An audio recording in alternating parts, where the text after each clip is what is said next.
कडक उन्हाळ्याच्या दिवसात शरीराला थंडावा देणारं असं हे सातूचं पीठ आहे। नमस्कार, खमंग मराठीमध्ये आपलं खूप खूप मनापासून स्वागत आहे। आज मी एक उन्हाळ्यात करण्यात येणारी पारंपरिक रेसिपी शेअर करणार आहे। ती रेसिपी आहे सातूचं पीठ। अतिशय पौष्टिक असं हे सातूचं पीठ लहान मोठे वृद्ध आजारी सगळ्यांसाठी खूप उपयुक्त आहे। त्यासाठी आपल्याला लागणारं साहित्य आपण बघून घेऊ। इथे मी गहू घेतले आहे, साधारण अर्धा किलो गहू आहे। अर्धा किलो गव्हासाठी 250 ग्रॅम डाळ्या घ्यायच्या आहे, फुटाण्याच्या डाळ्या आहेत आणि पाव वाटी जिरं आपल्याला घ्यायचं आहे। सगळ्यात आधी आपल्याला गहू स्वच्छ एकदम पाण्याने स्वच्छ धुवून घ्यायचे आहे।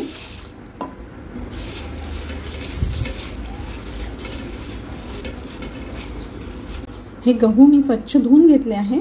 आता यामध्ये पाणी घालून आपल्याला हे एक ते 2 तासासाठी भिजत घालून ठेवायचे आहे। कमीत कमी 1 तास तरी हे भिजत घालून ठेवायचे आहे।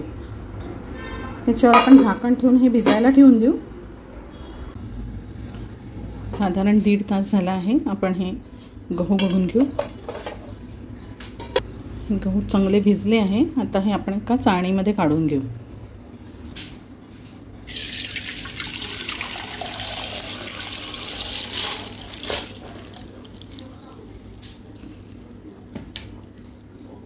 गहू असे चाळणीमध्ये एक 5-10 मिनिटं पाणी निथळायला ठेवून द्यायचे आहे। मग आपल्याला हे फडक्यामध्ये बांधून घ्यायचे।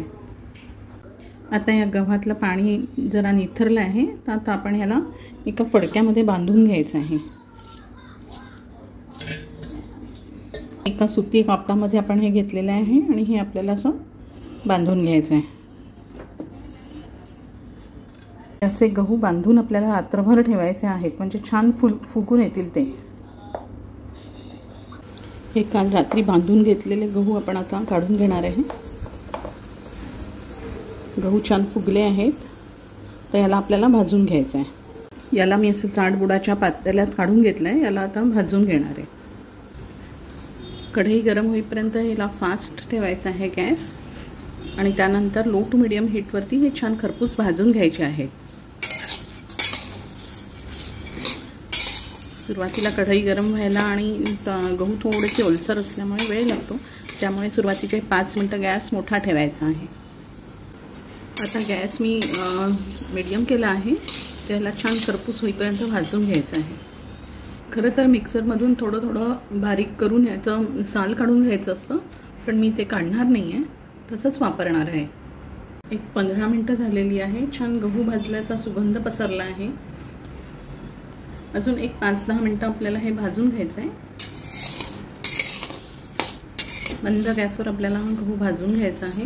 हा गहू फुटल्याचा आवाज येतो काही वेळाने, फटफट असा। त्यानंतर आपल्याला गॅस बंद करायचा आहे। साधारण एक 25 मिनिटं झालेली आहे। गहू फुटण्याचा आवाज यायला लागला आहे, तडतड असा, म्हणजे आपले गहू होत आले आहेत। आता एक 5 मिनिटं आपण याला मीडियम गॅसवरती भाजून घेणार आहोत। असे गहू थोडेसे फुटायला लागले की आपले गहू झाले आहे असं समजायचं। गहू आपले भाजून झाले आहे। खूप एकदम लालही आपल्याला भाजायची नाही आहे। हे आता आपण काढून घेऊ। आता याच कढईत मी या डाळ्या पण जरा भाजून घेणार आहे। एक फक्त 5 मिनिटं भाजायच्या, कारण या भाजलेल्याच असतात। फक्त एक 5 मिनिटं आपल्याला याला भाजून घ्यायचं आहे। अगदी 5 मिनिटं या डाळ्या भाजून घेतल्या आहेत। आता या आपल्याला गव्हावरच काढून ठेवायच्या आहेत।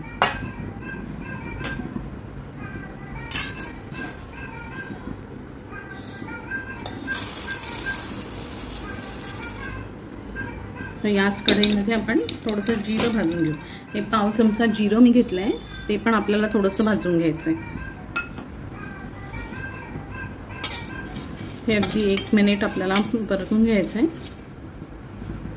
यामध्ये जायफळ विलायची पण घालतात आतमधूनच, पण आपल्याला जर गोड सातूचं पीठ खायचं असेल तर त्याची चव छान लागते। पण आम्ही याच्यामध्ये काकडी कांदा वगैरे तिखट मीठ घालून पण खातो, त्यामुळे मी याच्यामध्ये टाकत नाही आतमध्ये। वरून करतानाच मग जायफळ आणि विलायची घालतो। जिरंही आपलं भाजून झालं आहे। आता गॅस बंद करून हे पण आपल्याला त्या मिश्रणावर घालून घ्यायचं आहे।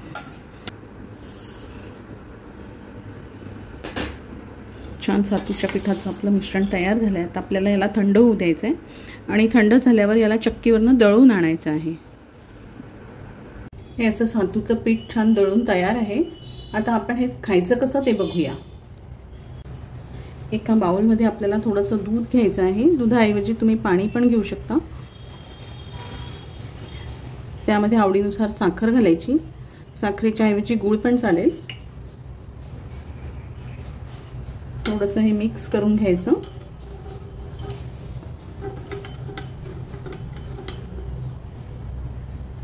साखर विरघळली की आपल्याला त्यामध्ये थोडं थोडं करून सातूचं पीठ मिक्स करायचं आहे। खूप कन्सिस्टन्सी घट्ट नको त्याची, सैलसरच ठेवायचं आहे।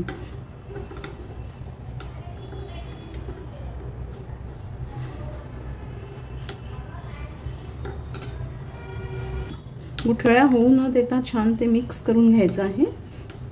या सगळ्या अशा गुठळ्या आपल्याला फोडून घ्यायच्या आहे। आणि याच स्टेजला तुम्ही याच्यामध्ये विलायची पूड, जायफळ पावडर जे आवडत असेल ते टाकू शकता। दळताना आपण ते घातलेलं नाही आहे, त्यामुळे आवडत असेल तर तुम्ही या स्टेजला टाकू शकता। हे मस्त आपलं सातूचं पीठ खाण्यासाठी तयार आहे। हे तुम्ही सकाळी किंवा दुपारी नाश्त्यासाठी खाऊ शकता। खूप पौष्टिक आहे आणि अगदी पोटभरीचं आहे। तुम्हाला जर हे गोड आवडत नसेल किंवा खायचं नसेल तर तुम्ही ह्याला तिखटही तयार करू शकता। काकडी बारीक चिरून, कांदा बारीक चिरून, त्यामध्ये तिखट, मीठ आणि तेल घालून थोडंसं पाणी मिक्स करून ते तुम्ही खाऊ शकता। या उन्हाळ्यात तुम्ही या पद्धतीने सातूचं पीठ नक्की करून बघा। आणि माझा व्हिडिओ जर तुम्हाला आवडला असेल तर लाईक, शेअर आणि सबस्क्राईब जरूर करा। धन्यवाद।